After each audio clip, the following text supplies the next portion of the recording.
Halo, Assalamualaikum warahmatullahi wabarakatuh. Senang sekali Bu Santi bisa kembali menyapa kamu di Ruang Temu, sebuah ruang untuk melakukan temu meski terpaut jarak dan waktu. Alhamdulillahirrahmanirrahim, akhirnya bisa kembali menyapa kalian untuk belajar bersama.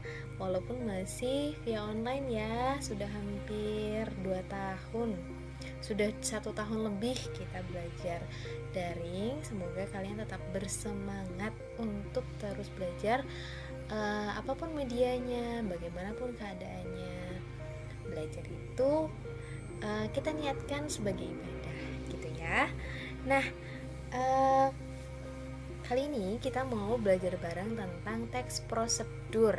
Ini adalah materi bahasa Indonesia kelas 11, bab pertama tentang teks prosedur. Kita akan bahas tuntas dari definisinya, struktur, dan kaidah bahasa sampai bagaimana sih cara menulisnya gitu. Oke, mungkin kalian sudah pernah melihat bungkus mie instan, di belakangnya suka ada harus gimana cara membuatnya gitu ya. Atau mungkin kalian menemukan infografik seperti ini, tips-tips gitu ya. Ini kebetulan Bu Santi sendiri yang bikin, tapi berdasarkan dari satu blog gitu ya, sumbernya ada di sini. Nah, selain itu mungkin kalian juga suka membaca, ada misalnya 10 cara menghilangkan bopeng bekas jerawat alami misalnya. Terus cara menjaga agar baterai HP awet dan tahan lama, cara membuat catatan yang baik. Terus gimana sih kiat sukses sekolah di tengah pandemi Covid misalnya kayak gitu. Nah, sebenarnya tips and trick seperti ini. Kemudian apa ya? Cara-cara untuk melakukan sesuatu itu adalah teks prosedur. Jadi sebenarnya teks prosedur ini sangat dekat dengan kehidupan kita sehari-hari.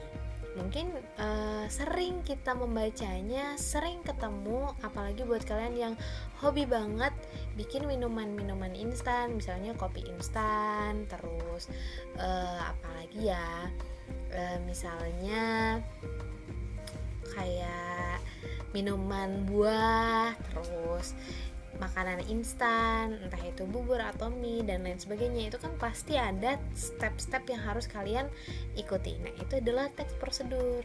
So, ini dia, teks prosedur adalah teks yang berisi penjelasan langkah-langkah melakukan atau membuat sesuatu atau mengoperasikan sesuatu.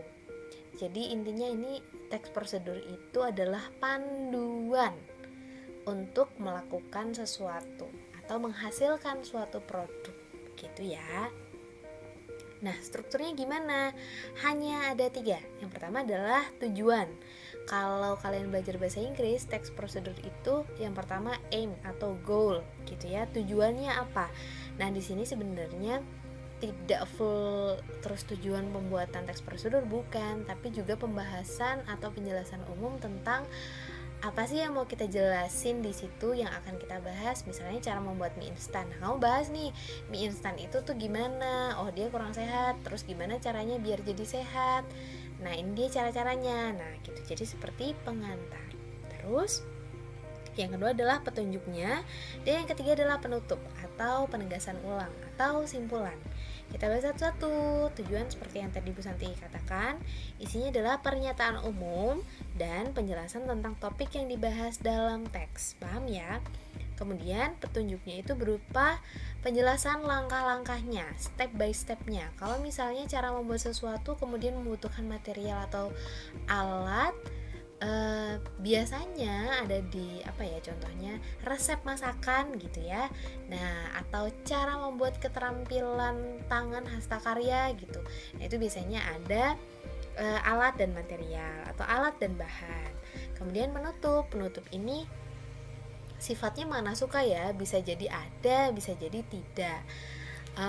Tapi untuk pembelajaran kalian harus belajar juga, mencoba untuk membuat teks prosedur yang lengkap dari tujuan sampai penutup. Penutup itu isinya apa? Tentang penegasan ulang dan simpulan informasi yang terdapat dalam teks gitu.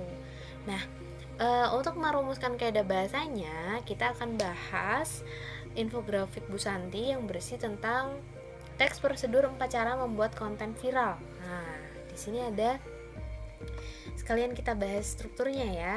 Yang awal ini tentu adalah tujuan. Jadi seorang kreator konten di media sosial saat ini sudah menjadi tren. Tentu bukan hal yang sederhana menjadikan konten kita viral dan dikenal masyarakat. Berikut serangkaian cara untuk membuat videomu viral, misalnya gitu. Nah, oh iya, teks prosedur ini tidak harus formal sekali ya. Kadang-kadang kalian boleh memasukkan bahasa-bahasa yang pop gitu. Nah, kemudian muncullah di struktur kedua. Struktur kedua ini adalah langkah-langkahnya gitu ya. Mengenali audiens, menayangkan pada waktu yang tepat, membuat judul yang menarik, dan menggunakan tag yang benar. Kalian bisa baca di sini, dan ini adalah penutupnya. 4 tips tersebut bisa digunakan sebagai senjata ampuh menaklukkan pasar kontenmu. Tunggu apa lagi? Ayo mulai membuat konten gitu. Nah, di sini ada beberapa yang perlu kalian cermati. Misalnya ada kata ini, kenali, tayangkan, buat, gunakan. Ini apa sih? Fungsinya untuk apa? Buat nyuruh kan? Menyuruh, menginstruksi, memerintah. Nah, ini adalah kata, ini dia, kata kerja perintah atau verba imperatif. Jadi seperti yang kalian pelajari di kelas 1 kemarin, di kelas 10, bahwa kata dalam bahasa Indonesia itu kan ada macam-macam. Ada kata benda, itu nomina, ada kata kerja, itu verba, dan ada juga kata adverbia, ada kata sifat atau adjektiva, dan lain sebagainya. Nah, ini adalah kata kerja. Kenali, tayangkan, buat. Ini adalah kata kerja. Dia fungsinya untuk memerintah atau imperatif, menyuruh pembacanya untuk melakukan sesuatu. Kata kerja imperatif namanya.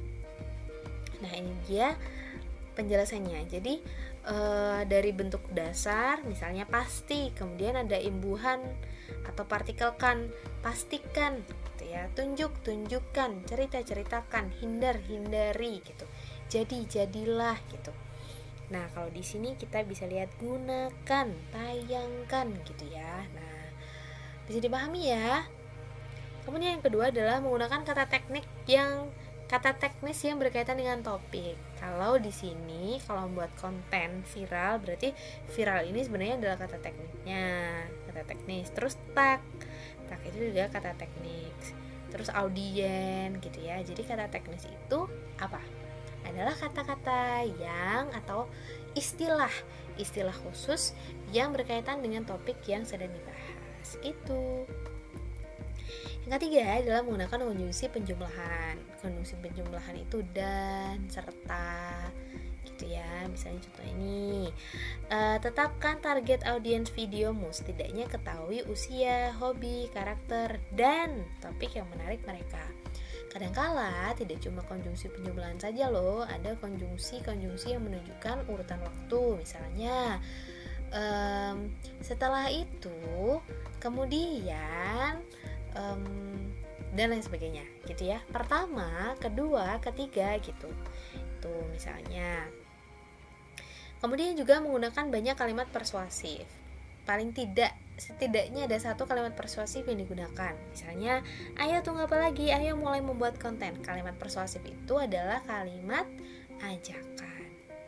Terus yang kelima adalah terdapat deskripsi alat jika teks menjelaskan tentang cara membuat atau mengoperasikan sesuatu. Seperti yang tadi sudah dijelaskan ya. Misalnya pada resep-resep gitu, petunjuk hasta-karya gitu. Nah, bagaimana cara memahami teks prosedur? Bukan kadang ya. Jadi ketika kita membaca suatu teks, khususnya teks prosedur, kita harus bisa mengonstruksi kembali atau menceritakan kembali teks prosedur itu. Gimana caranya agar bisa mengonstruksi kembali? Kita harus paham dulu. Bagaimana caranya biar bisa paham? Yang pertama, kita harus tahu arti dari kosakata sulit. Setiap individu, setiap kita pasti punya pengetahuan tersendiri kan. Kadang ada yang kata tag itu sulit untuk orang lain, tapi mungkin untuk yang lainnya lagi sudah bisa paham gitu ya. Nah, kalau ada kosakata yang sulit, dibuat daftar, terus cari artinya di Kamus Besar Bahasa Indonesia atau browsing di internet. Kemudian setelah itu pahami garis besarnya, tangkap informasi yang pokok-pokok, topiknya tentang apa, step-stepnya bagaimana, efeknya gimana gitu. Nah, setelah itu kamu dituntut juga untuk bisa menulis teks prosedur. Pasti bukan hal yang rumit dong ya, pasti bisa lah, karena teks prosedur ini kan memang sudah ada banyak di sekitar kita. Yang pertama, kita harus bisa menentukan topik. Pilih topik yang menarik dan bermanfaat. Menarik dan bermanfaat. Ini sebenarnya cara menulis teks prosedur ini hampir sama dengan yang nulis konten tadi loh, yang di contoh teks prosedurnya. Kita harus menetapkan teks prosedur ini untuk siapa sih? Oh, untuk siswa gitu. Oh, siswa tuh membutuhkannya apa? Misalnya cara merawat laptop atau cara membuat catatan yang menarik gitu. Oh, audiensnya kita berharap teks ini adalah untuk masyarakat luas gitu ya. Nah, bisa cari topik yang memang bermanfaat dan dibutuhkan oleh mereka. Misalnya cara untuk memasarkan produk mereka. Kan sekarang pandemi, terus banyak yang berwirausaha. Nah, bagaimana sih cara agar produknya bisa laku keras gitu? Atau bagaimana cara mengurus biar bisa mendapatkan bantuan dari pemerintah? Step-stepnya kan banyak tuh. Nah, itu. Yang pertama, tentukan topik yang menarik dan bermanfaat untuk audiensmu atau untuk pembacamu. Kemudian, yang kedua adalah menyusun rancangannya. Buat rancangan langkah-langkah yang harus ditempuh. Kamu di sini bisa riset juga. Riset di sini misalnya kalau yang berhubungan dengan cara membuat KTP misalnya, tujuannya adalah untuk remaja yang menuju ke 17 tahun. Cara membuat KTP kamu bisa cari di internet atau mungkin wawancara sama petugas di kelurahan misalnya atau di kecamatan gitu. Nah, yang ketiga adalah tulis sesuai strukturnya. Susun paragraf tujuan, langkah-langkah yang diperlukan, dan juga penutup. Untuk menulis tujuan ini, kamu harus pintar bahasa basi kan? Nggak bahasa basi sih ya, tapi harus bisa menjelaskan topik yang akan dibahas. Misalnya itu tadi tentang KTP, jadi kamu perlu menjelaskan nih, kenapa sih penting kita bisa punya KTP? Untuk apa sih? Kenapa harus cepat-cepat diurus? Gimana ngurus KTP di masa pandemi?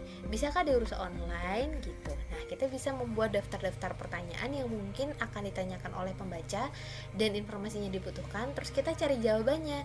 Kita susun menjadi satu paragraf gitu.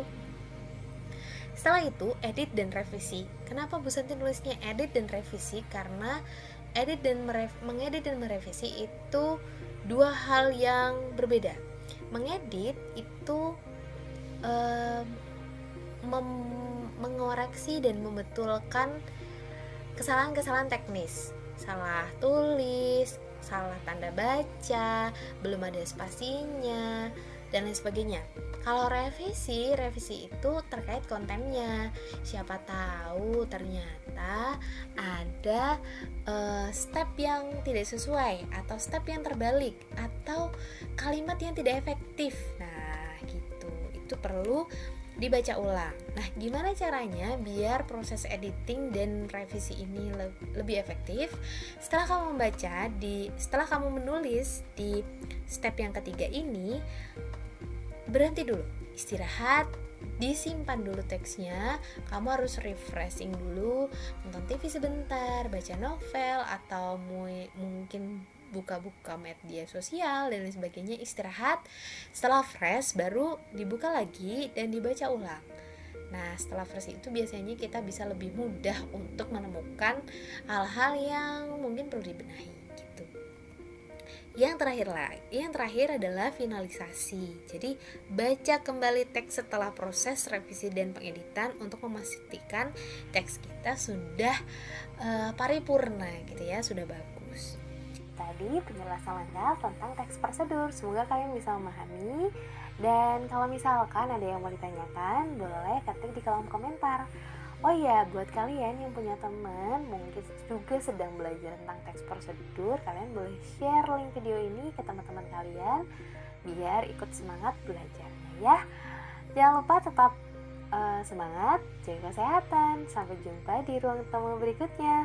Wassalamualaikum warahmatullahi wabarakatuh.